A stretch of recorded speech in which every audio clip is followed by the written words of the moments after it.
Ok, ahora sí se está grabando. Para los que acaban de conectarse, vienen entrando al audio, contarles que, bueno, el objetivo de esta clase es rápidamente, y les resumo lo que les dije antes a sus compañeros, continuar con la semana 5, que es el reseteo que hizo las autoridades del curso lectivo, donde lo tomaremos para organizarnos en función del repaso. El profesor Jason hizo el repaso de las relaciones hídricas más temprano, y ahorita vamos a continuar con el análisis del examen. Ustedes solicitaron que hiciéramos el análisis del examen para ir conociendo un poco más la estrategia de las preguntas, cómo responder de forma integral, y otros aspectos relacionados a la mecánica de estos exámenes que son un poco más analíticos. Y al mismo tiempo vamos a ir repasando algunos conceptos de los temas que vimos antes. Entonces, es con doble propósito. Una especie de revisión de examen / nivelación. Dicho esto, pues vamos a empezar primero con la parte que fue para la casa. Y vamos a hacer una especie de análisis entre todos. Yo voy a ir generando ciertas preguntas, voy a ir lanzando algunas preguntas al aire, y además les voy a dar mi apreciación del tema, otras cosas por ahí, y ustedes siéntanse en la libertad de intervenir. Ok, voy a compartirles la pantalla donde está el texto del examen. Ujú. Ok, ¿me pueden decir si ven el texto? Sí, Sí, sí se ve. Sí, profe. Ok, gracias. Entonces, profe, sí, permiso. sí, señorita. ¿Ustedes no subieron las respuestas al TEC digital? Sí, de hecho, nosotros tenemos los exámenes calificados. Esta parte como tal que fue para la casa, ustedes entregaron el documento digital y está calificado con la tablita de evaluación y de todo. Esas se las vamos a estar enviando por los subgrupos en los que trabajaron, a cada subgrupo, digamos, al correo. Entonces ahí van a ver comentarios y la calificación que tuvieron en función de cada una de las preguntas. La parte escrita, pues tenemos los exámenes escritos calificados y todavía estamos pensando en qué hacer para poder distribuírselos a ustedes. Eso, bueno, estamos esperando que la escuela nos dé una luz por ahí en el sentido de si habilitar un punto de recolección, no sé, en San José y otro en Heredia y otro en... Vamos a ver cómo lo solucionamos, pero la parte del examen escrita todavía, pues no la van a tener accesible en físico, ¿verdad? Pero pronto lo solucionamos. Créanme que estamos tratando de hacer todo esto de la mejor forma. Sí, entonces esta parte les va a llegar calificada, esta que vamos a ver a continuación, a los correos de ustedes con cada una de las observaciones pertinentes. Ok, continuamos. Bueno, recuerdan que esta parte del examen estaba en función de seleccionar un cultivo de importancia comercial. Aquí voy a ir señalando algunas cosillas. Y dice que había que asumir que por efectos de cambio climático, lo cual es una realidad importantísima de hoy en día, y porque se ha manejado mal la actividad de la agricultura, los suelos cada vez están más pobres, más dañados y desgastados. Habían cultivos que dentro de 5 años, y esto no es inventado, sino que básicamente así es lo que va a ocurrir en muchas partes áridas del mundo, van a tener que sembrarse en suelos con problemas serios de sequía, eh, alta salinidad o acidez excesiva. Entonces se les pedía que eh, abordaran una de estas problemáticas para un cultivo en específico, el que ustedes decidieran escoger, y justificaran qué modificarían de la fisiología de este cultivo para hacerlo más eficiente produciendo bajo esas condiciones, bajo una de esas condiciones como tal. Entonces, pues hubo gente que escogió salinidad, otra sequía, otra acidez, y vamos a tocar cada una de esas tres. Em, justamente les solicitábamos que sus respuestas estuvieran guiadas principalmente con los temas que habíamos visto antes del examen. Entonces, pues coincidía básicamente con que pusieran en práctica los conocimientos y los conceptos que ya habían estudiado. Entonces, por ejemplo, aquí con 2 procesos fisiológicos para modificar biotecnológicamente. Esa palabrilla es muy fancy. involucra muchas cosas, muchas técnicas, pero al mismo tiempo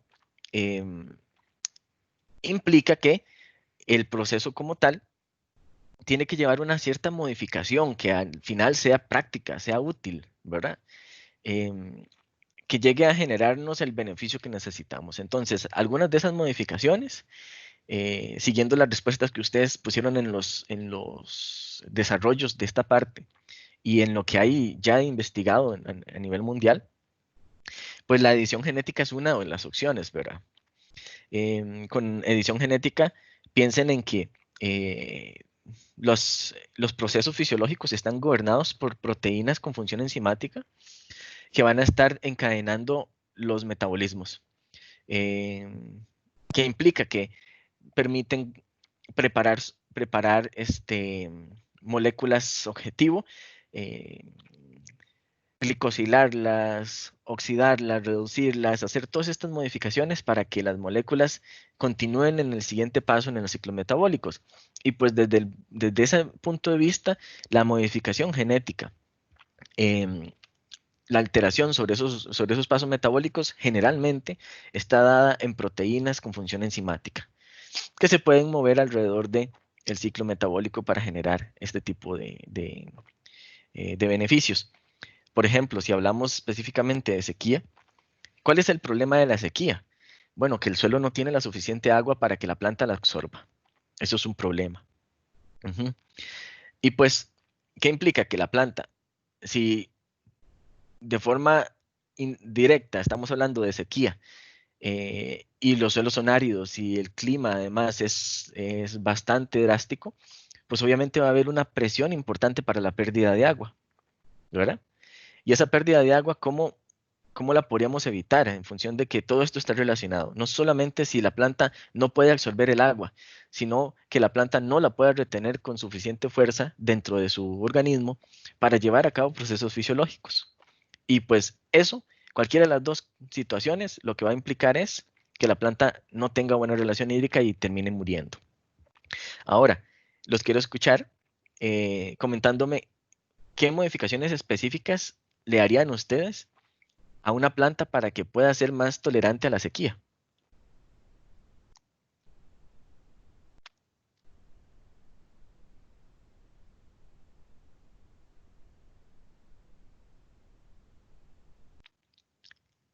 ¿Sí? ¿Alguna idea por ahí?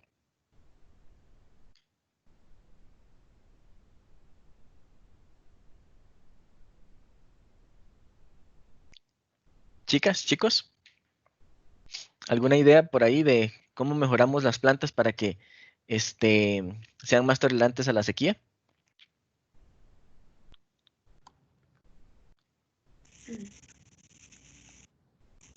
Um, yo, bueno, es un poco exótico, la verdad, pero yo intentaría cambiarle el metabolismo. Por ejemplo, si es una C3, intentaría que se convierta en una C4, tal vez una CAM. Bueno, es una opción, es una opción. Cuando dices que es algo exótico, entiendo tu posición porque implica cambiar toda la configuración de la planta en función del intercambio gaseoso, por ejemplo. Pero se puede, dentro de tu idea, se puede por supuesto decir que se le pueden alterar ciertos procesos en los cuales, por ejemplo, ya la captura de CO2 no se dé durante el día, sino que se dé durante la noche, por ejemplo. Y entonces los estomas sean los que abran durante la noche y no durante el día, ¿verdad? Cosas de esos, como esos aspectos que están relacionados con otro tipo de metabolismo en plantas como CAM, como C4, etcétera, eh, las puede utilizar una planta terrestre C3. Y pues entonces empiece a contrarrestar el efecto de las condiciones climáticas adversas. Muy bien en ese sentido, ¿verdad? Porque la poquita agua que pueda absorber, em, por ejemplo, durante la noche, donde la humedad es un poco más alta, la temperatura baja y hay un tipo de condensación sobre el suelo y sobre las plantas, bueno, puede absorber a través de la condensación que hay de agua en el suelo un poquito de esa agua y sin que se vaya a deshidratar completamente como le ocurriría en el día, ¿verdad? Eso es una opción. También Ahora que tocamos estas modificaciones para evitar la pérdida de agua, ¿qué opinan con los estomas? ¿Qué podríamos hacer con respecto a los estomas? Ya hablamos de que se puedan abrir y cerrar de forma diferente de acuerdo al ciclo circadiano, digamos, del momento en el día, y que eso la proteja de la deshidratación excesiva. Pero ¿qué otra cosa podríamos hacer con los estomas? ¿Qué le podríamos modificar a la planta? Sería posible como cambiar en la cara de la hoja en la que estén, que en vez de, por ejemplo, si es una planta que tiene los estomas en la parte, bueno, superior de la hoja, se me olvidó el nombre, Ajá, ponérselos como abajo, eso sí, será posible. muy bien. De hecho, es una de las modificaciones que ya se ha ensayado a nivel agronómico con muy buenos resultados, Raquel. Es correcto, muchas especies tienen los estomas en la cara adaxial, que es la superior, digamos, la que uno ve expuesta al sol. Y la densidad de esos estomas es mayor en esas caras que en la cara abaxial, que es básicamente el en vez de la hoja. ¿Y por qué cambiar esos estomas de posición? Pues resulta que, como les decía, están expuestas a la luz, están expuestos a más radiación y pues la luz va a estimular que se dé fotosíntesis, va a estimular que se abran los estomas. Y no solamente eso, sino que la transpiración de la planta va a ser mayor porque la capa de agua de vapor de agua que se hace alrededor de las hojitas, que es una especie de refrigerante para la temperatura de la hoja, pues esa se va muy fácilmente con la temperatura que está siendo producida por la radiación solar que se refleja en la cutícula de la hoja. Entonces, pues se la lleva. Y eso implica de que los estomas tengan que volver a abrirse, liberar un poco de vapor de agua para volver a refrigerar la hoja. Esos son varios de los conceptos que ya estudiamos sobre las relaciones hídricas en la planta y cómo el potencial hídrico se ve afectado por estos fenómenos también atmosféricos que ya conocemos. Y pues si los cambiamos para la parte abaxial, eso está menos expuesto. Y entonces pues le ayuda a regular un poco la, la transpiración excesiva. Pero, ¿qué problemas podríamos tener, por ejemplo, si una planta que está acostumbrada a transpirar más en la parte abaxial, en la parte del en vez, perdón, de la hoja, si los cambiamos para el en vez, ¿qué podría pasarle? Pensemos también un poco de esa forma ingenieril, previendo que cualquier proceso fisiológico que nosotros mejoremos, le estamos restando en otro lado a la planta alguna otra cosa. Eso es una máxima, siempre, siempre. Cuando usted invierte en algo es porque esos recursos que usted está invirtiendo ahora en esta parte no los usó para otra cosa. Entonces, ¿qué podríamos tener de desventaja de cambiar los estomas del lado de la hoja? La captura de CO2 y la expulsión de oxígeno Sí, podría evitar como el crecimiento. sí, el intercambio gaseoso se va a afectar, por supuesto, eso está muy bien. Y además, con el, el cambio de los estomas del lado de la hoja, eh, tiene una relación importante.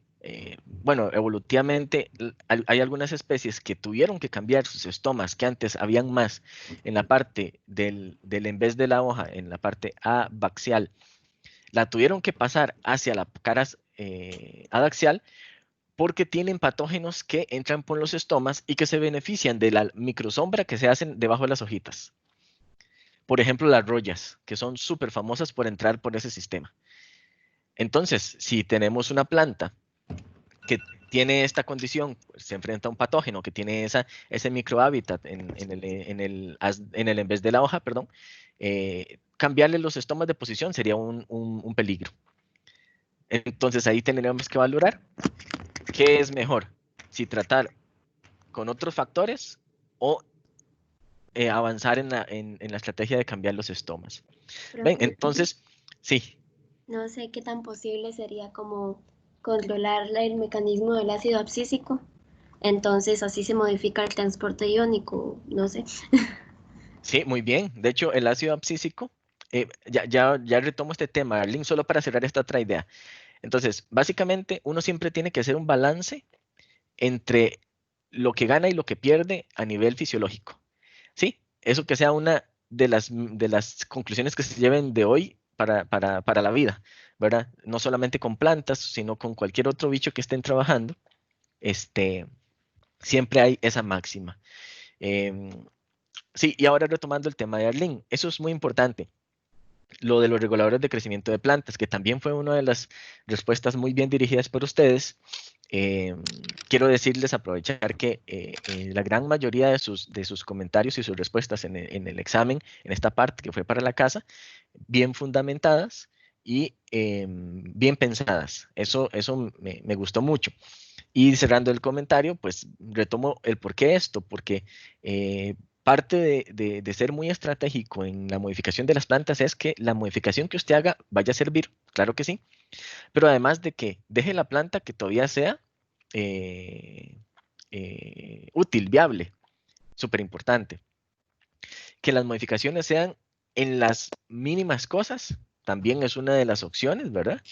O sea que yo podría decidir cambiar todo el metabolismo CAM, es una opción y es válida, o podría cambiar una hormona de crecimiento, ¿verdad? El metabolismo de esa hormona y que se exprese más o que se exprese en función de un estímulo muy específico. Y por ejemplo, lo que dice Arlene, el ácido abscísico, eso es una hormona de crecimiento que es un retardador de crecimiento y está relacionado con retardar el crecimiento porque em, entre otras cosas, modula la respuesta de los estomas, la apertura y el cierre de los estomas con respecto a la luz, con respecto al intercambio gaseoso que tengan, con respecto al ciclo circadiano, que eso es la hora del día en que se encuentren, ¿verdad? Entonces, si usted modifica que el ácido abscísico se exprese más en condiciones de luz, lo que hace es que la planta pues va a tener los estomas cerrados la mayoría del tiempo, aunque estén todos en la cara abaxial, bueno, su gran mayoría, porque siempre hay abajo y arriba, en la cara adaxial y esté un poco más expuesta, pero están cerrados. Cosas de ese tipo, ¿verdad? Entonces, todo esto que están diciendo es muy válido, muy bien, y si lo tendríamos que poner en una tabla donde valoramos pros y contras, sería un excelente ejercicio para sacar el mejor método de modificar una planta para que sea más tolerante a las condiciones de sequía y por ende, pues empezar ahí, en ese punto, como la primera opción de modificación. No sé si me explico bien por ahí, si me siguen en cuanto a lo que les quiero decir, que opciones hay múltiples y todas muy válidas. Solo que cuando usted arranca un programa de mejoramiento genético de alguna planta, llámese en este caso que estamos hablando de hacerlas más tolerantes a la sequía, pues vamos a necesitar tener un punto de inicio, ¿verdad? Arrancar en un escenario donde uno tenga más posibilidades de que las cosas funcionen, que es la opción A. Y después de ahí, lo que no vaya sucediendo lo vamos remediando con otras opciones hacia adelante. ¿Me siguen en esa idea? Sí, profe. Ok. Sí, Y entonces, si yo les pusiera esta pequeña lista de opciones y me tuviesen que dar las prioridades, digamos, me la tuvieran que ordenar, ¿qué sería lo primero que haríamos para mejorar la tolerancia de esa planta? ¿Cuál sería? Vean, se las voy a decir desordenadas. Ustedes me van a decir cuál es la prioridad A, B o C. Cambiar los estomas del lado de la hoja, cambiarle el metabolismo a la planta, cambiar reguladores de crecimiento para que modulen la respuesta de los estomas. Los reguladores de crecimiento, ya sé. Esa, ¿verdad? ¿Cuál sería Sí, la otra? los estomas. Sí, probablemente los la de los estamos. estomas La de los estomas. Ujú. y ya es metabolismo. Y el metabolismo al final. Muy bien, ¿verdad? Entonces, ven, en ese sentido vamos haciendo un esquema de pensamiento que sea, por supuesto, enfocado al objetivo, que sea realizable con las herramientas tecnológicas que uno tenga a la mano. Eso es muy importante. Es diferente si usted va a hacer esta modificación en un laboratorio voy a decir, cualquier comparación va a ser fea, pero sin que suene peyorativo, digamos, usted no va a esperar hacer una modificación de este tipo en un laboratorio de un país de tercer mundo, donde tengan tecnologías muy básicas, ¿verdad? Ah, escenario contrario, escenario contrario a donde usted esté en un laboratorio con todas las herramientas disponibles y donde usted pueda hacer edición genética de primer nivel. Entonces ahí sí usted podría complicarse un poquito más haciendo más modificaciones. Entonces, en función de lo que usted tenga, también tiene que trabajar. Esto es muy importante porque se sale no solamente de que estamos estudiando fisiología vegetal, sino de que es pensamiento estratégico. Y esto ya sea para este curso, para la vida, les va a seguir sirviendo para siempre. Entonces, si salen con este chip, o al menos em, con esta idea ahí en su memoria para que la apliquen de aquí en adelante, me doy por satisfecho de que ya les contribuí con el curso de alguna forma. Y me importaría mucho de que lo sigan aplicando de aquí en adelante para sus respuestas. ¿Sí? Ahora bien, ¿qué pasa si no tenemos a la mano nada para mejorar genéticamente una planta y con respecto a la sequía? Uno que yo vi, bueno, al que yo investigué para el examen era la nutrición mineral, digamos, mantener los nutrientes necesarios que ocupa la planta para como resistir la sequía y la salinidad. Sí, a esos nutrientes se los tenemos que dar eh, en dos formas, ¿verdad? Tanto foliar como al suelo, digamos, como granulado. Y la planta tiene que ver cómo los absorbe. Es ahí donde tenemos que entrar a ver cómo le mejoramos eso. Ahora bien, ¿qué les parece con esta idea que nos acaban que nos acaba de aportar de la nutrición de las plantas? Está bien, yo le doy la nutrición a la planta, pero la planta tiene poca agua para poder hacer que esos nutrientes entren a su metabolismo. Entonces, la fertilización foliar sería un éxito, ¿verdad? Porque la fertilización foliar estaría dándole, bueno, ya hoy en día con la tecnología de nutrición inteligente, estaría disponible casi que todos los nutrientes se pueden aplicar foliarmente. Y entonces la planta por ahí se vería un poco beneficiada a que no tiene que tratar de luchar contra el suelo, de extraerle los nutrientes al suelo, Sí.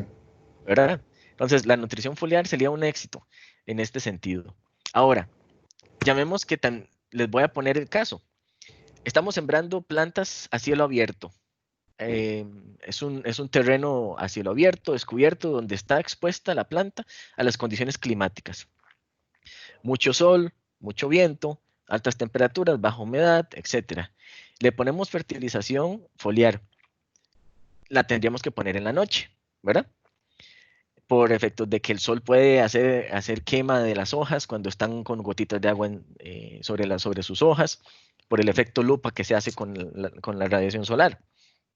Entonces estaríamos limitados a que únicamente le podemos manejar la nutrición en la noche, ¿cierto? Pero resulta que tenemos otras opciones no biotecnológicas que son más de la forma en que se produce la planta. Con estas formas no biotecnológicas, dentro de las respuestas que ustedes nos mencionaban por acá, estaba producir eh, en zona protegida, en estructuras protegidas, lo que es en invernadero, ¿verdad? Y entonces, en zonas muy, muy áridas, no sé si han visto en algún momento reportajes sobre cómo se produce en Dubái, en Qatar, en los Emiratos Árabes, estos lugares que han, Israel, por ejemplo, que es de los top en tecnología agrícola, tienen muy desarrollada la parte de producción en ambientes protegidos. La parte de invernaderos es fundamental porque si usted cuenta con poca agua y los suelos son malos, usted puede trabajar dentro de los invernaderos protegiendo no solamente a la planta, sino la cantidad mínima de agua que usted le puede dar. Y pues si usted tiene un ambiente cerrado donde usted le puede decir, súbame la humedad, baje la temperatura, etcétera, pues eso va a beneficiar a la planta por default.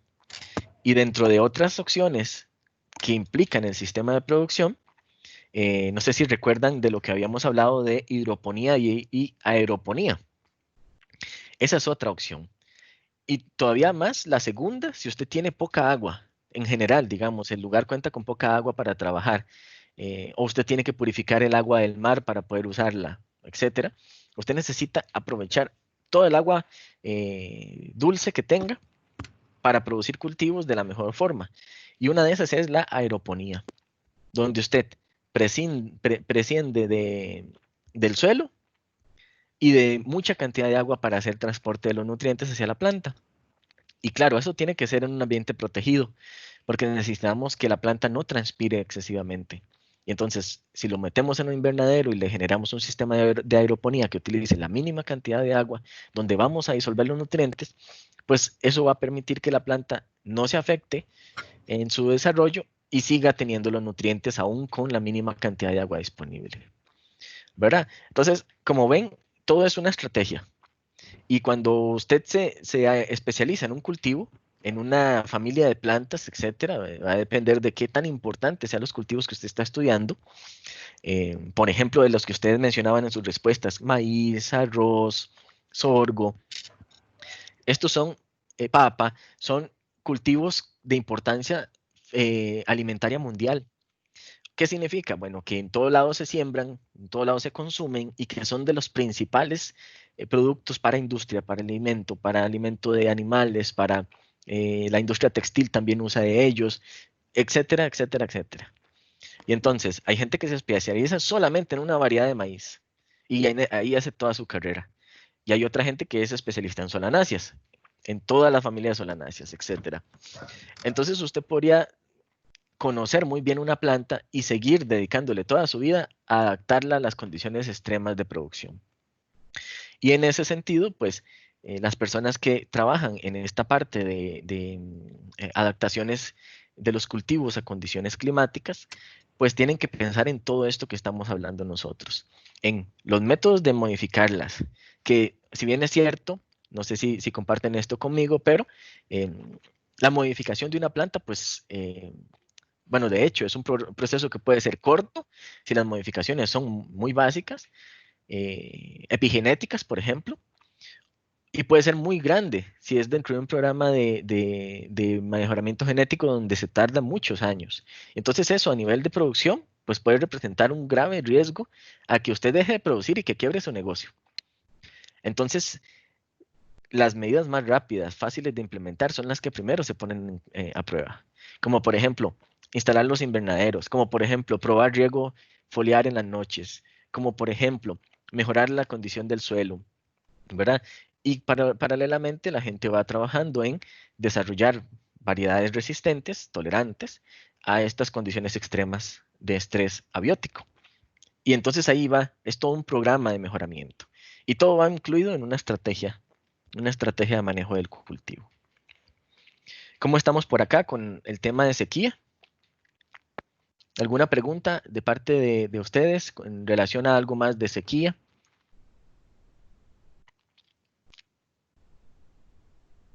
Profe, ¿cómo podría relacionarse el tema de sequía con lo que es absorción de nutrientes? O sea, que el suelo sea como rico en nutrientes, pero que le falte el agua. ¿Cómo podría como afectar eso?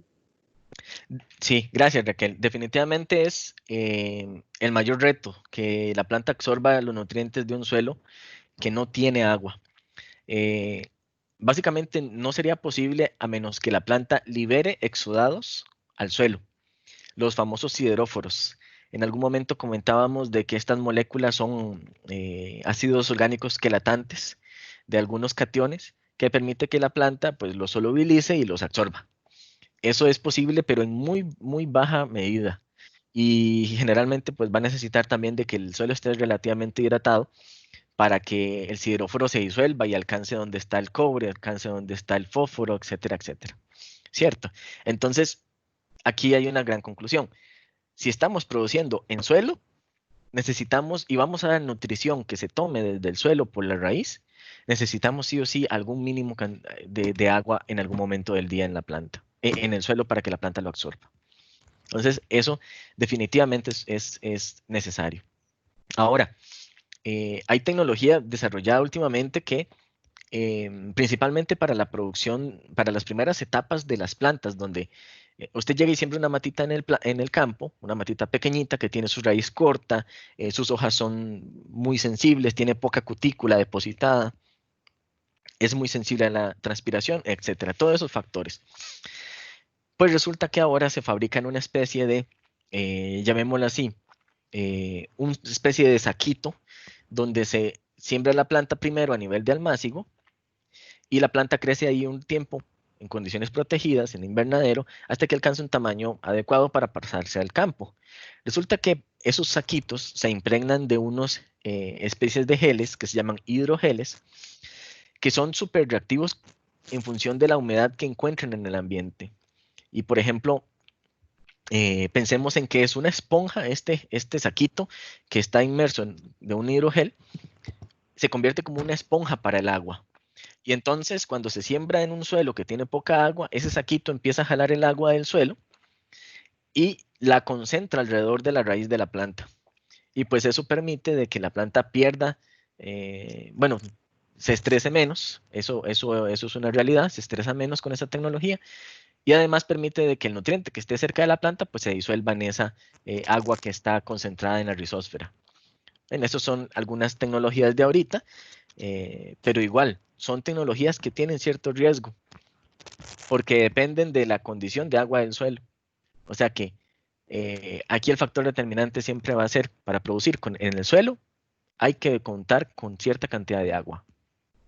Al menos en la noche, la que se condensa por el cambio de presión y de temperatura, etcétera, que llegue y moje el suelo en algún momento, etcétera, pero tiene que haber un poco de agua.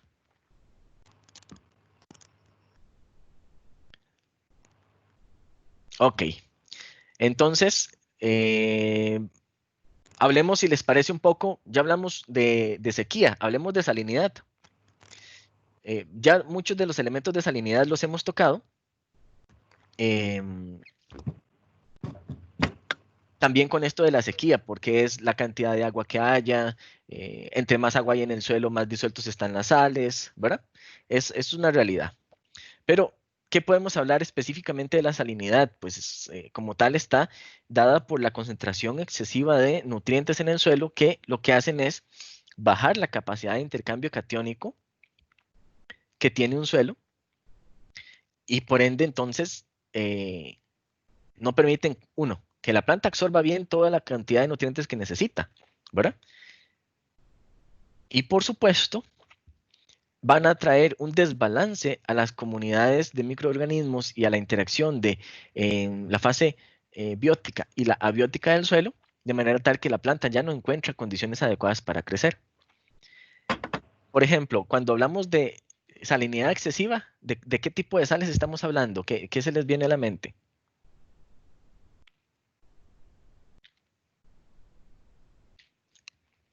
¿Cómo qué tipo de sales? Sí, digamos, yo digo, es que un suelo es muy salino. Ajá. Entonces, ¿qué tipo de nutrientes son los que tendría en exceso ese suelo para yo decir es muy salino? Yo lo que me imagino son cationes, no sé por qué, como, bueno, iones en general, como sodio, cloro y metales también. Exacto, es en esa forma iónica. Ajá. Son sales que al disociarse, como usted dijo, el sodio, por ejemplo, calcio, hierro, todas estas a la hora que están acomplejadas en moléculas, por ejemplo, sulfatos, fosfatos, em, ácidos orgánicos, etcétera, que están acomplejadas ahí, a la hora de que eso se desacompleja, o sea que se libera en su forma elemental, pues queda un ion que está cargado. Esa carga como tal interfiere, por supuesto, en las relaciones de absorción de la planta con respecto a los nutrientes que hay en el suelo. Entonces, eso implica de que la planta, aunque el suelo esté suficientemente bien, suficientemente rico en nutrientes, pero tiene un problema de salinidad, ahí no puede absorber cierta gama de nutrientes que luego vamos a ver las reflejadas en deficiencias nutricionales. Aquí estoy compartiéndole la pantalla, no sé si ven en este momento, ¿qué ven? ¿El texto o ven la diapositiva de intercambio catiónico? El texto. Texto, El perdón. texto. Aquí voy a compartir la diapositiva, esta diapositiva. Ok, ahí están viendo seguramente la diapositiva de intercambio catiónico. Y ven que pues tenemos atrapado aquí en el suelo los cationes en función de la carga negativa que tienen las arcillas. Y habíamos dicho que, por supuesto, esta capacidad de intercambio catiónico estaba en función de la capacidad que tienen las arcillas de retener estos nutrientes, pero también la presencia de nutrientes que liberan estos cationes y la interacción que se establece con estos sistemas arcilla-catión.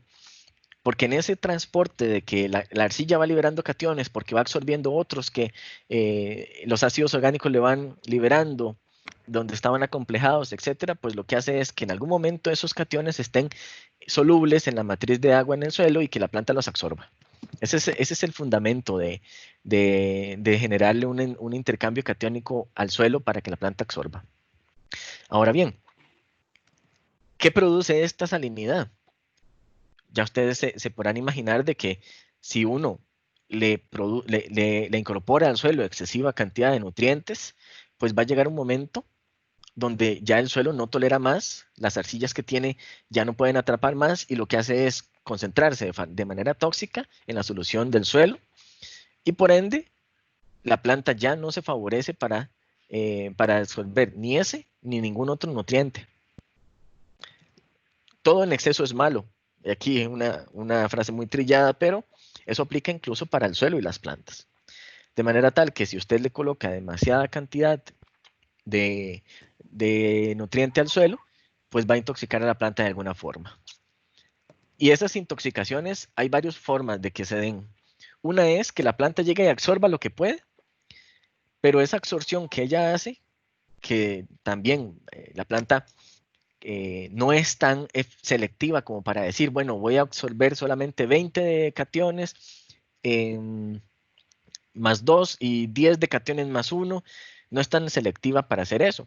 Y como recuerdan, de la clase de transporte de solutos, las plantas tienen moléculas que transportan cationes en general. O también tienen algunas proteínas transportadoras muy específicas para algunos cotransportes entre cationes. Pero generalmente la planta va a absorber lo que haya más disponible. Entonces, todo eso llega y lo mete en una vacuola que tiene su pH ácido y que tiene ese pH ácido para que se favorezca el intercambio con el tonoplasto y que lleguen al citoplasma, etcétera. Todos esos conceptos que vimos en las clases. Pero entonces, llega y guarda y guarda y guarda en las vacuolas, al punto en que una vez que ya todo eso está guardado, ya no hay más espacio para guardar otra cosa. Y entonces quedan sustancias que deberían de transportarse a la vacuola en el citoplasma, que no permiten que entren otras sustancias a la célula. Todo ese transporte activo y pasivo hacia adentro y hacia afuera de la célula se colapsa. ¿Y qué implica? Que entonces no llegan los nutrientes a los puntos de crecimiento y termina la planta por no crecer. Eso es una opción. Y la otra opción es que además, a la hora en que se produce mucha concentración de sales en el suelo, ¿qué pasa con el potencial osmótico del suelo? No, eso como a bajar en el suelo. O sea, el agua va a salir de la planta, eso sí. Exacto, exacto. ¿Y qué implica? La planta se deshidrata, ¿verdad? Sí. Entonces, un suelo con un potencial osmótico muy, muy negativo, lo que va a provocar es básicamente que la planta tenga que regresarle agua al suelo. Y con eso, pues ya se interfirió el transporte del agua dentro de la planta. Y si decimos que por el otro lado la planta está siendo exigida para que transpire un poco, porque al menos tiene que transpirar un poco para poder hacer fotosíntesis y permitir intercambio gaseoso, pues implica que la planta va a estar perdiendo por ambos lados agua y se va a morir. Rápidamente eso es lo que ocurre, ¿verdad? Entonces, ese mecanismo de por qué los suelos salinos y el exceso de nutrición en los suelos causan esto es una cuestión de estrategia también del manejo de los cultivos.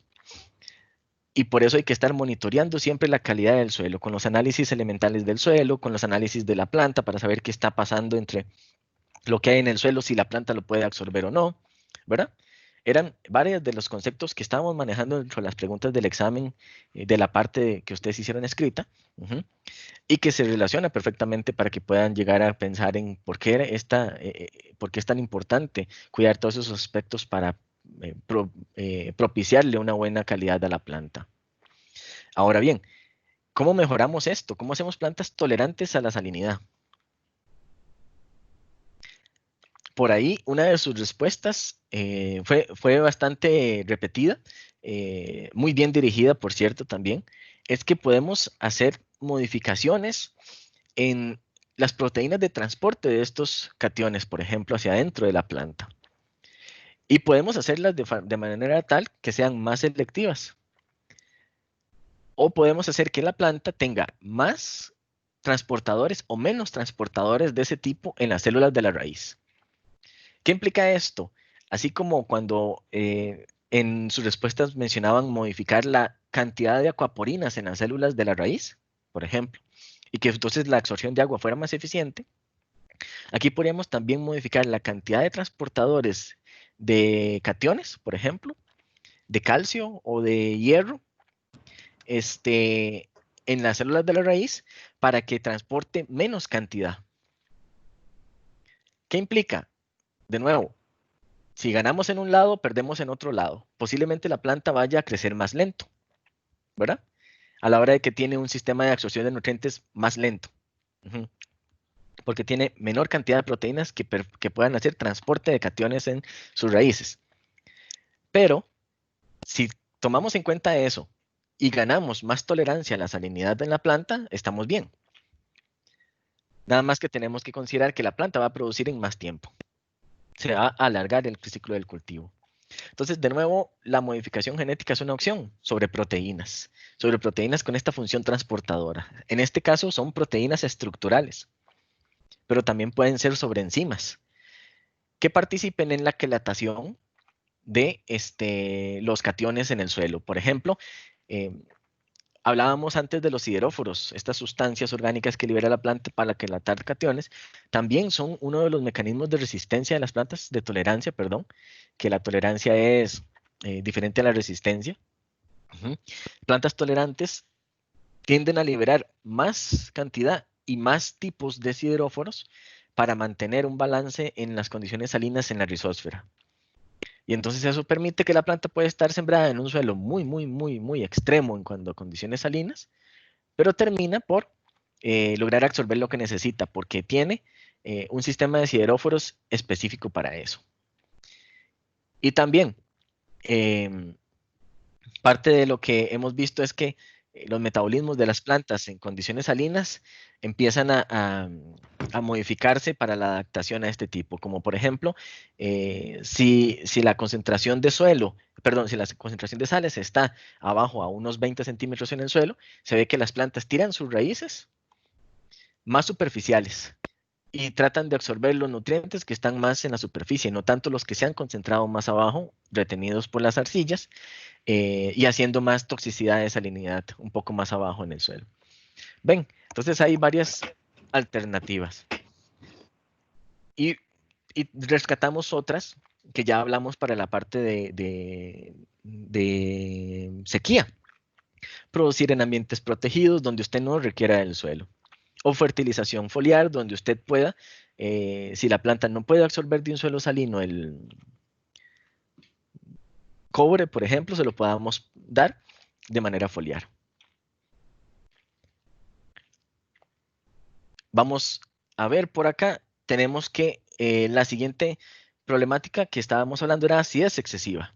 Y está muy relacionado con esto de la salinidad, porque la acidez excesiva está dada por varios factores, no solamente por la cantidad de pH, de aniones hidroxilo, perdón, la cantidad de hidroxilos o de hidronios que hay en el suelo, que se intercambian por la cantidad de materia orgánica que tenga el suelo, por el crecimiento ácido de los microorganismos un metabolismo ácido y segregan estos ácidos orgánicos al suelo también, sino que también está por aluminio, la sobre fertilización con ciertos productos químicos y algunos pesticidas tienen trazas de aluminio que van a irse acumulando. Este aluminio es difícil de metabolizar en el suelo y difícil de que las bacterias que hay en el suelo y los hongos lo incorporen a sus metabolismos sacándolo del suelo, ¿verdad? Entonces se queda ahí, se aloja y causa una acidez excesiva.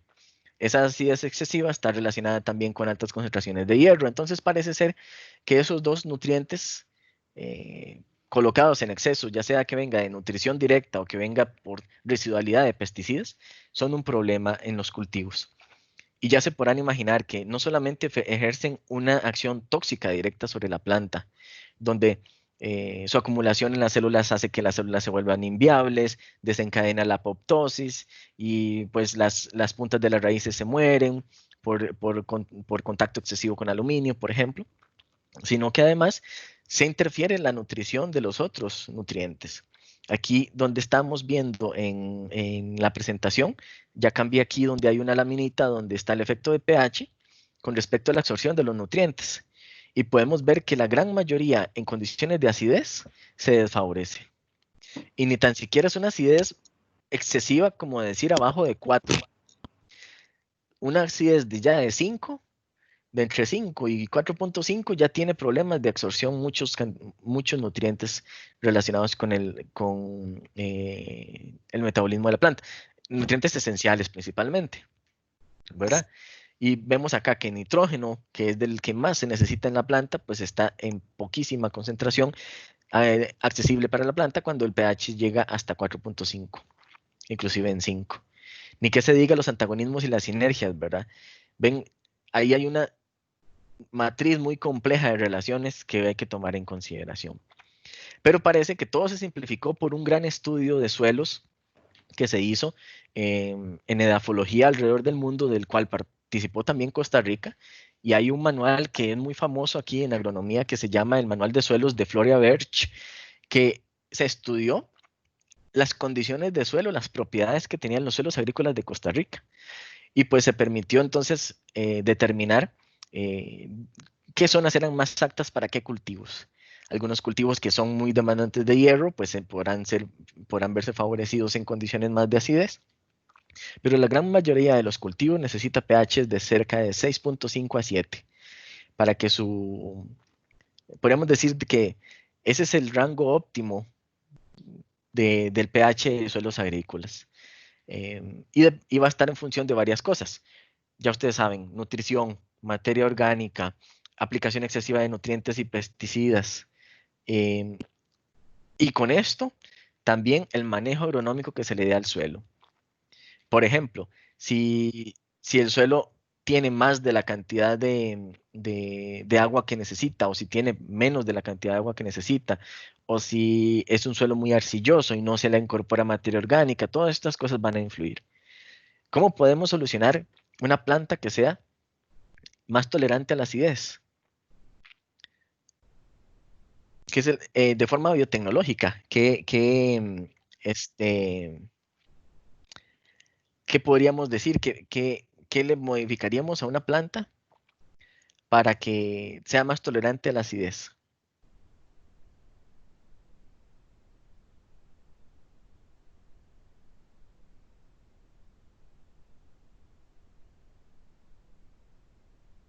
Profesor, ¿podría mejorarse con la absorción de agua? Si hay como suficiente agua disponible, que absorba más agua y que eso le ayude.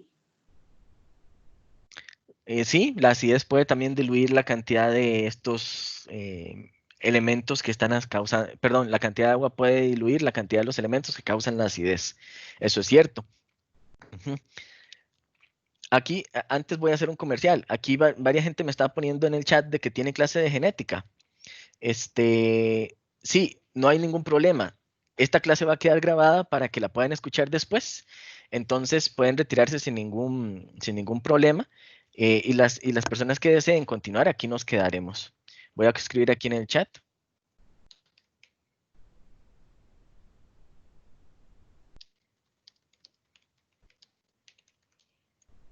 que quede grabada la clase. Muchas gracias por la asistencia.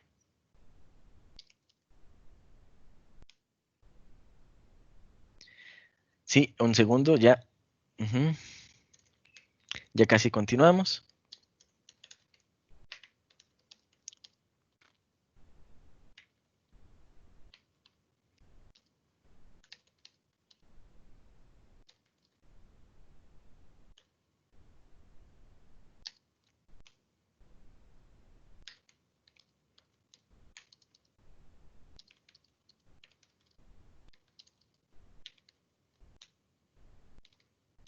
Ujú.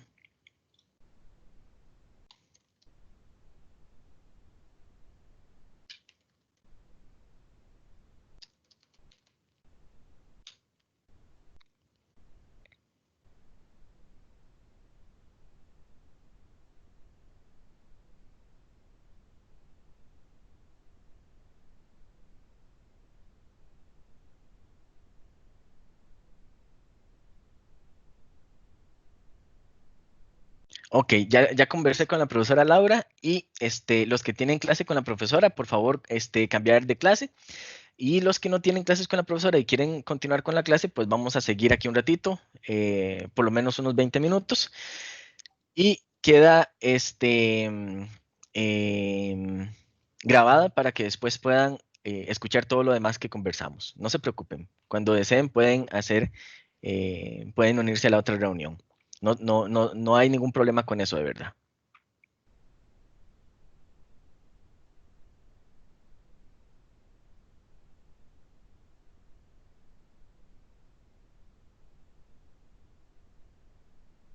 Vamos a ver.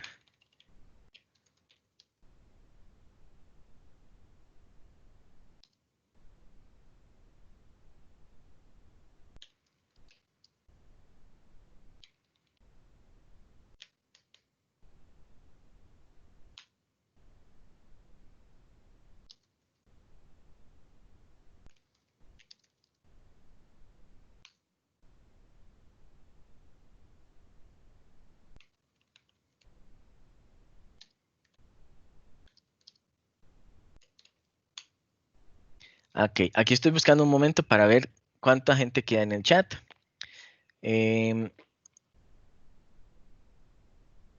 Perdón, cuánta gente queda aquí dentro de los participantes. Ok, dice que actualmente tengo 14 personas en el chat. ¿Todos los que están ahorita acá en el chat están bien? ¿No tienen clases con la profesora? No, profe. Ok, ¿alguien más por ahí que quiera confirmármelo, por favor? No, profe, todo bien. ¿Todo bien? Ok, perfecto. Ok. Muy bien. Entonces, donde estábamos retomando, ustedes están viendo la diapositiva donde está lo de pH de suelo, ¿verdad? Ok. Y estábamos dando los últimos detalles sobre tolerancia a pH. Sí, a acidez, perdón. De nuevo, ¿cómo solucionamos esto? A nivel biotecnológico hay formas específicas de hacer una planta más tolerante a pH, porque, bueno, una de las cosas que permite que la planta pueda sobrevivir a pHs muy ácidos es que tiende a establecer de manera interna una especie de amortiguadores de pH que está en función de carbonato de calcio, carbonato de magnesio, que son sustancias que va a guardar dentro de las células, que las va a utilizar para mitigar el efecto de altas concentraciones de ácidos en la fase intercelular o dentro del citoplasma de las células. Entonces resulta que la capacidad de una planta para absorber y guardar este tipo de compuestos se va a ver reflejada también en que la planta pueda tolerar un poco más el pH, un pH ácido del suelo. Inclusive, la modificación genética de la capacidad de almacenamiento de la planta, de estos buffers, llamémoslo así, fisiológicos, uno la puede mejorar dándole mayor densidad de estas células destinadas a la acumulación de estas sustancias a la planta por ingeniería genética. Pero hay todavía cosas más sencillas que hacer, como por ejemplo la nutrición al suelo. Usted puede, en un suelo que esté sumamente ácido, usted puede bajarlo con aplicaciones de cal, que son básicamente estos carbonato de calcio y carbonato de magnesio, que son los nutrientes que se utilizan para mejorar condiciones de suelo cuando hay excesiva acidez. Y lo que hace es hacer un balance en el suelo a través de amortiguación de pH. Y pues eso ya mejora que caigamos en un rango de 6 a 7, por ahí, 6.57 el óptimo, para que se puedan absorber los nutrientes con libertad. La producción de cultivos dentro de ambientes protegidos va a solucionar cualquiera de estos tres problemas que dijimos. Mientras usted pueda tenerlos, tener el control sobre las condiciones ambientales lo más que se pueda, y sobre la condición de agua, la condición hídrica de la planta, por colocar la nutrición adecuada, regular el pH, etcétera, usted va a poder sobrepasar estos problemas que se vienen en cuanto a restricciones de los cultivos para adaptarse a sequía, salinidad y toxicidad eh, por bajos pHs. Bien, por ahí va la parte del examen. Y con respecto a las alternativas, otras alternativas biotecnológicas que uno puede utilizar eh, para tratar estos problemas de los cultivos,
Profe, creo que traveseando lo puse mudo, entonces no se escucha.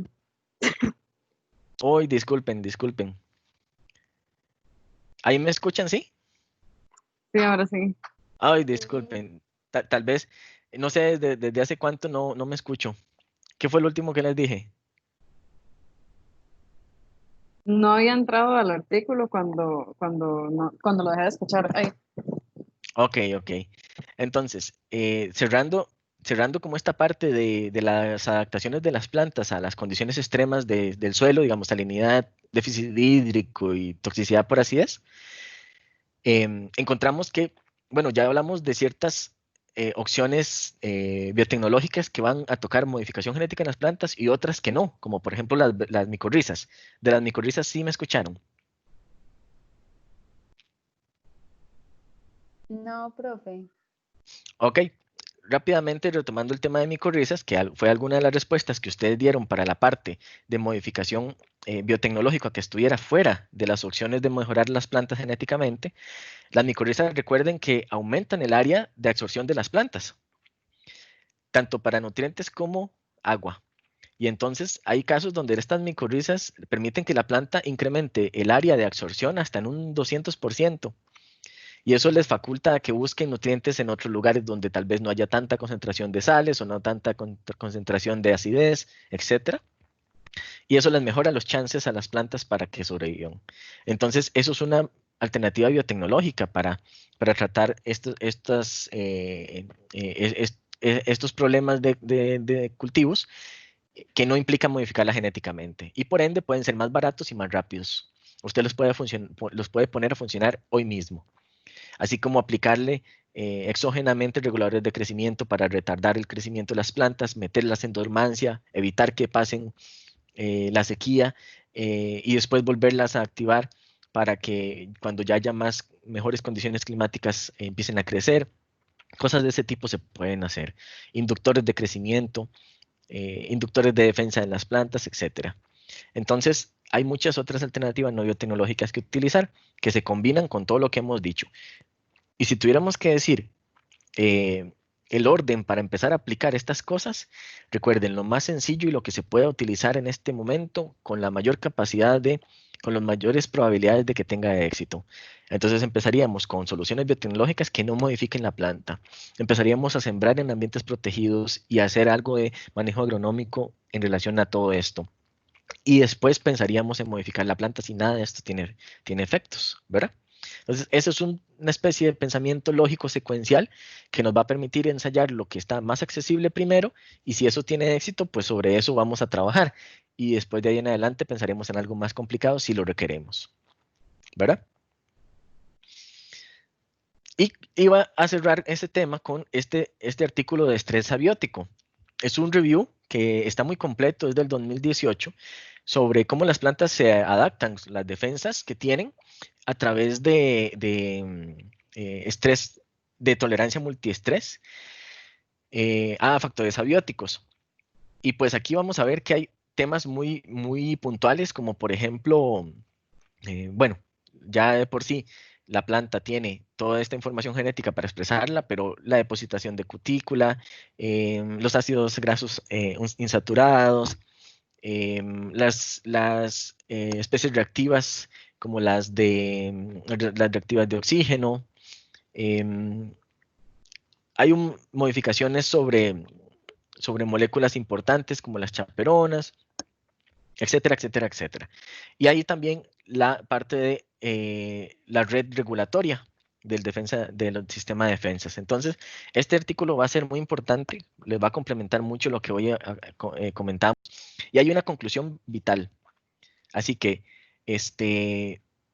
también tienen que llevarse hoy para la vida. La mejor em, la mejor fuente de información para sacar estas modificaciones, para manejar estos problemas en los cultivos, son las mismas plantas. ¿Qué implica eso? Que ya muchos de los procesos que nosotros pensamos en modificar en las plantas están modificados en otra planta o la planta tiene chance de hacerlo, nada más que le llevaría cientos de años o decenas de años hacerlo. Y con herramientas biotecnológicas los podemos acelerar. Eso es importante. Pero ¿de dónde sale toda esa información? De las mismas plantas. Vean que si la planta no estuviese genéticamente capacitada para resolver o adaptarse a un cambio genético que le induzcamos, simplemente la planta no va a ser viable y no servirá. Entonces eso va a ser nuestro parámetro nuestra fuente de información y nuestro parámetro de éxito. Entonces ahí, eso es una idea que se tienen que llevar. Las plantas mismas nos van a decir qué se puede hacer a nivel de modificaciones. Ahora, si tuviésemos que volverlo a poner en perspectiva de qué sería lo primero que podríamos hacer, perdón, en el sentido de que, ¿qué optaríamos por hacer primero? Aplicaciones biotecnológicas que no impliquen modificación genética, aplicaciones biotecnológicas de modificación genética, manejo de sistema de cultivo con mediante otros conceptos como agricultura protegida, aeroponía, hidroponía, etcétera. ¿Qué pondríamos en opción A?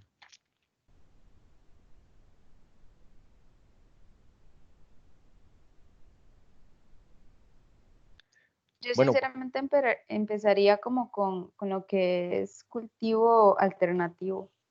ajá, Básicamente porque las herramientas biotecnológicas no es algo que esté disponible para todo el mundo. Entonces, si fuera como un problema que yo estoy enfrentando justo ahora, tengo que empezar a resolverlo de una vez. sí, muy bien, exactamente.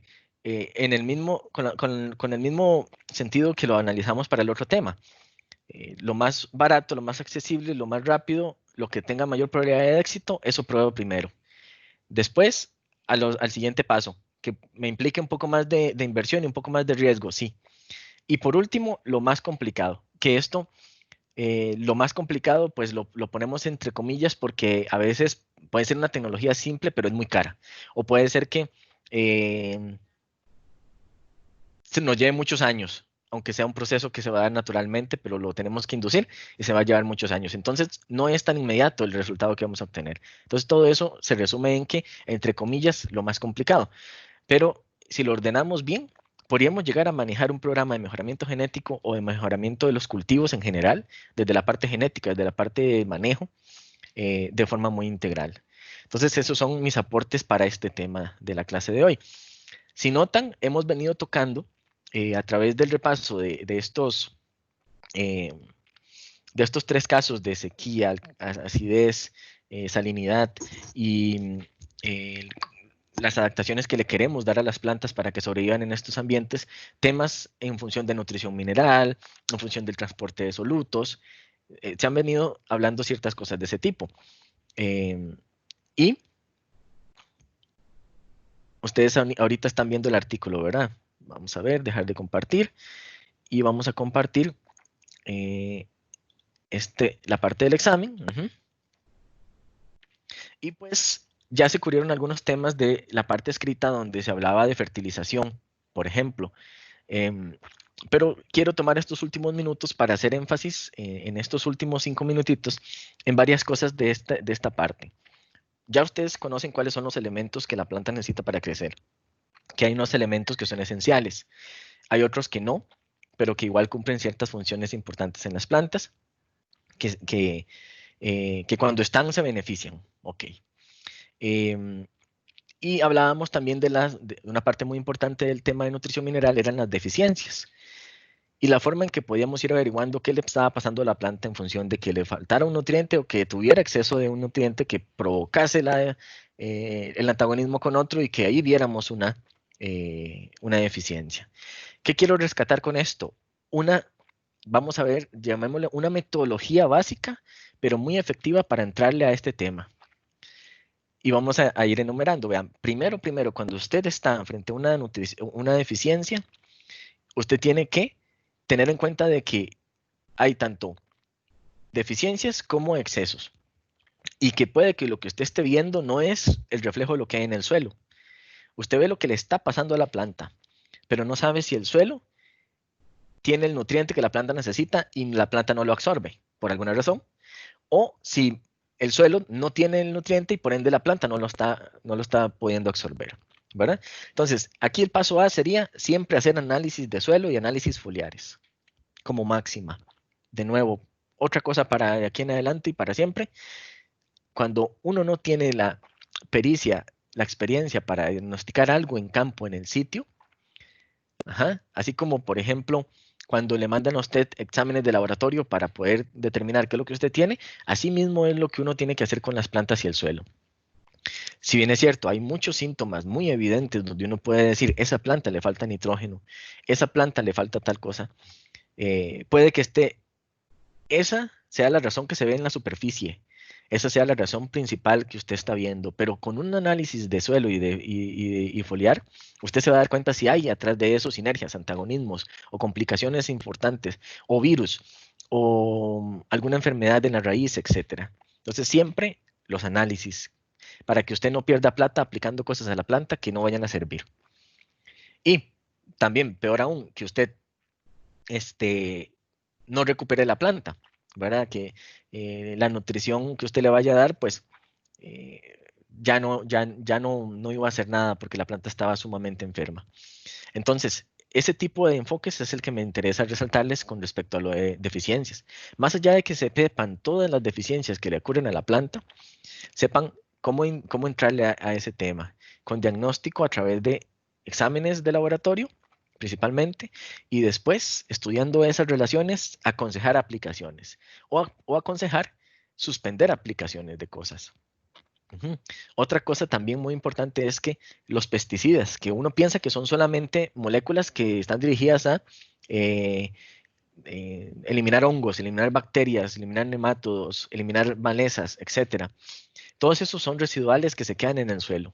Y la planta, y bueno, y están formulados también con nutrientes, bueno, con elementos, perdón, que ya dentro de ciertas moléculas pues se vuelven estos pesticidas. Esos pues también una vez que la molécula se va degradando en el suelo, los elementos quedan ahí en el suelo. Y eso también importa, por ejemplo, a efectos del aluminio, que es una de las principales causas de acidez en los suelos por exceso de aplicación en pesticidas, ¿verdad? Entonces también, ¿eso cómo lo sabemos? A través de un análisis de suelo. Y en análisis de suelo no tiene que ser nada más cuando usted ya vio la planta enferma. Los análisis siempre se programan al inicio de la cosecha, durante la cosecha y después de la cosecha.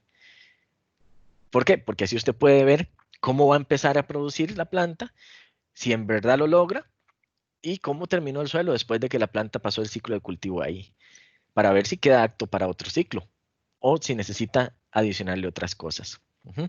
Aquí veamos varias preguntas en función de nutrición. Esta que están viendo aquí, que es la séptima, donde usted estaba trabajando para una cooperativa de productores de café que iban a entrar en el periodo de floración, encontró que en la zona de donde estaba sembrado habían diferentes lugares donde las plantas exponían diferentes tipos de deficiencias de nutrientes, lo que parecía, entre comillas, deficiencias de nutrientes porque no teníamos análisis todavía. Pudo haber sido una clorosis, pudo haber sido otra cosa, ¿verdad? Pero eran posibles deficiencias de nutrientes y decía que había unas en zona alta y unas en zona baja. Entonces aquí, parte de lo que le querían preguntar los productores a usted era cómo le entraban a esas deficiencias, qué aplicaban en cada una de las zonas, si aplicaban la misma cosa o si había ciertas cosas diferentes. Entonces, lo primero que tenía que hacer era decir, haga exámenes. Después, de que determinaba qué había con los exámenes, ver si lo que se estaba aplicando en este momento era válido o si más bien estaban botando la plata. Y irse definitivamente a ver si los exámenes correspondían con los síntomas que estaba viendo usted en la planta. Y recuerdan que para los síntomas teníamos unas claves que nos decían, bueno, si en las hojas maduras, digamos, las hojas más viejas son las que son sintomáticas, son los elementos móviles. Si las hojas más jóvenes son las sintomáticas, son los inmóviles. Si tienen la venación verde, en las etapas iniciales de la clorosis son magnesio. Si tiene toda la hoja amarilla, es nitrógeno. Si hay una clorosis también relacionada con tallos morados, es este otro elemento. Si hay tejidos blandos o necrosis de los puntos de crecimiento, que es calcio. Y ¿verdad? Teníamos una clave, pues aplicar esa clave para ver si lo que dice el análisis de suelo corresponde con lo que están diciendo los síntomas. Y entonces ya estar seguro de que se va a recomendar una aplicación de un cierto nutriente. Ujú. Y aquí es donde las preguntas 9 y 10 justamente buscaban eso, que usted dijera, bueno, está el nutriente, pero porque la sintomatología va diciendo que por aquí anda la cosa. Más, siempre hacer los análisis. Eso es importantísimo. Ujú. La pregunta 11 decía que las pocas plantas que estaban floreando ahorita tenían problemas con caída de flores. Aquí estamos ante una situación muy particular porque es un evento que está muy, muy relacionado con un nutriente, ¿verdad? Y entonces, en ese sentido, uno podría decir, sí, claro, es que le falta el nutriente. Em, y hay varios que están relacionados con floración, pero hay uno principal. De nuevo, para que usted pueda decir que eso es por fósforo o por potasio, tiene que hacer un análisis del suelo. Inclusive, aquí se relaciona un dato con el pH, 4.5. Y lo que hablábamos antes del pH puede ser de que la planta sí tenga fósforo y potasio en el suelo, que necesitan esa etapa. Pero, este, principalmente potasio, está siendo alterado por la condición de pH y no se puede absorber. Entonces, ahí hay que trabajar. ¿Y entonces qué podríamos hacer? Bueno, muchas cosas, como ya las mencionamos, agregar micorrizas, agregar agentes quelatantes, agregar sustancias básicas al suelo como los carbonatos de calcio y de magnesio, las cales, ¿verdad? Para mejorar el pH, etcétera. Quizás también necesite un poco más de agua en el suelo. Cosas de ese tipo pueden ayudar para que la deficiencia se vaya. O poner nutrición foliar. Ujú. Muy importante. Nutrición foliar como un complemento. Cuando el suelo no es bueno, hay que aplicar nutrición foliar para que le llegue a la planta directamente el nutriente y no tenga que batallar con el suelo para tomarlo de ahí. ¿Sí? Eso es como el otro objetivo que quería cubrir sobre esto. Y lo último, ya de ahorita que acabamos de terminar de mencionar la nutrición foliar con respecto a la del suelo, pues ya ustedes vieron con todo lo que hemos hablado de ciertas ventajas y desventajas. Claro está de que hay un momento donde una es mejor que la otra, pero la combinación de las dos en una agricultura convencional es la que da mejores resultados, porque así como la planta a nivel de nutrición foliar recibes los nutrientes de forma más rápida, viajan menos y son entonces más localizadas las aplicaciones, así como que no tiene que batallar contra el suelo. La desventaja es que puede ser un poco más cara y la desventaja es que no se puede dejar puesta ahí una dosis de liberación lenta, sino que son liberaciones esporádicas que lo que implica es que usted tenga que aplicar muchas veces. Y no puede dejarlas ahí por 2, 3 días porque cuando hay sol y aplica foliarmente, pues queman las hojas, por ejemplo. Mientras que el suelo, sí, la desventaja es que puede ser muy heterogéneo, que puede tener malas condiciones y interferir con lo que usted ponga de nutrición, el suelo lo va a tratar de interferir eh, como tal. Esa es una desventaja, pero la ventaja es que usted puede hacer aplicaciones que se queden ahí por mucho tiempo y entonces reduce la cantidad de mano de obra que le tiene que meter. También que en el suelo tiene organismos que van a ser los que ayuden a descomponer materia orgánica y por ende, si usted aplica nutrición en forma de materia orgánica, ajá, pues el suelo le va a ayudar a descomponerla y ir liberándola gradualmente y entonces es una liberación lenta que va a tener la planta de nutrientes. Entonces hay ciertas ventajas y desventajas en uno y otro método. Que hay ciertos mecanismos ahorita, ciertos métodos de producción como la aeroponía y la hidroponía, eh, que reúnen lo mejor de ambos mundos de manera tal que han llegado casi a prescindir del suelo o a prescindir completamente del suelo en el caso de la aeroponía. Este, es cierto, pero toman fundamentos importantes que vienen de estos métodos tradicionales de producción. Y aún así, hay que aplicar ciertas medidas para mejorar condiciones como por ejemplo interacción de microorganismos con las plantas. Eso se pierde en la hidroponía. Eso se pierde muchas veces en la hidroponía y antes en el suelo sí existía. Entonces, cada cambio que usted le meta a la planta, ya sea a nivel genético o a nivel de su manejo, se va a reflejar en cómo se produce luego esa planta. Y eso va a ser muy importante que usted lo tenga en cuenta a la hora de que usted maneja el cultivo. Puede ser que sea a favor o puede ser que estos cambios sean en contra. Listo. Eso es lo de la clase de hoy, lo que les quería comentar.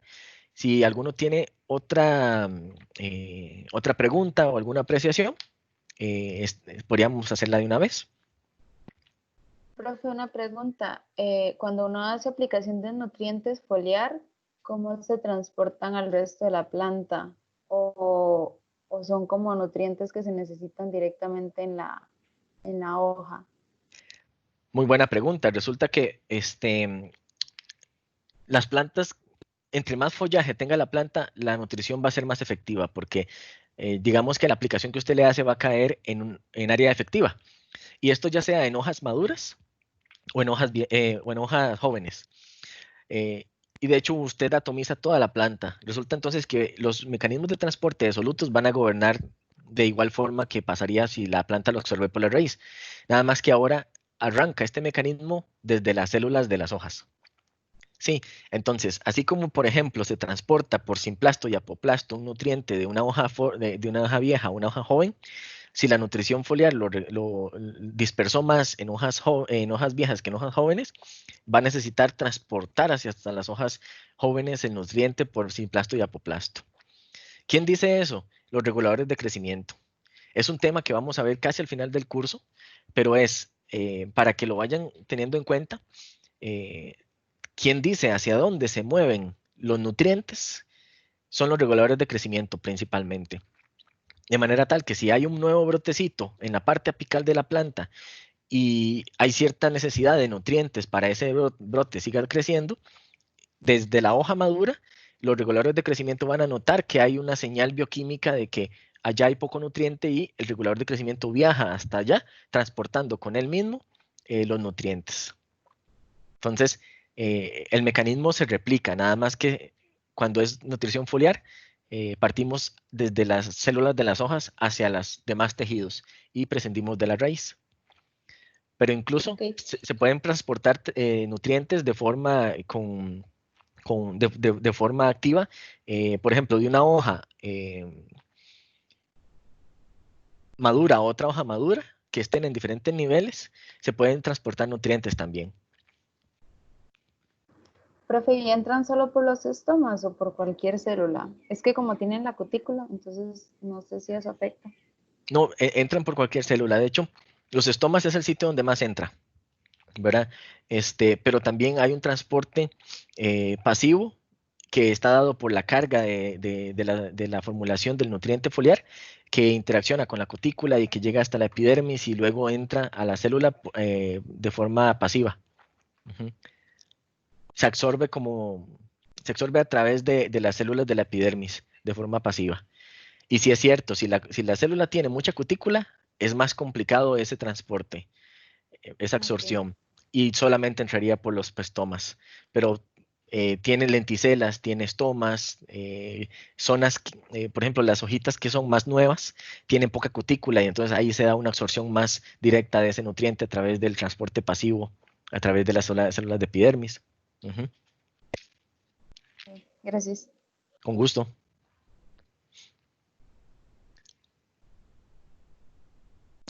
¿Alguien más con alguna pregunta?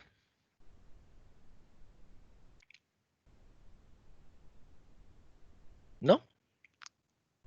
¿Todo el mundo bien con eso? Ok. Entonces, damos por finalizada aquí la clase de repaso en función de lo que vimos en el examen, etcétera, sobre nutrición mineral, transporte y la forma integral de meterle la estrategia a las preguntas que les estamos haciendo y que les vamos a seguir haciendo para que tomen en cuenta todos esos factores y sigan muy bien en el curso. Y no solamente eso, sino que también piensen en esa forma ingenieril que les he estado comentando. Les agradezco mucho a los que estuvieron durante toda la sesión, ya sea que tuvieron que ir a la otra clase o no. Aquí queda la grabación para que puedan escucharla y complementar lo que hablamos. Recuerden, ahí queda el paper que les puse en el chat para que lo puedan consultar y amplíen un poco más del tema si es de su interés. Muchas gracias, hasta luego. Gracias, profe. A ustedes.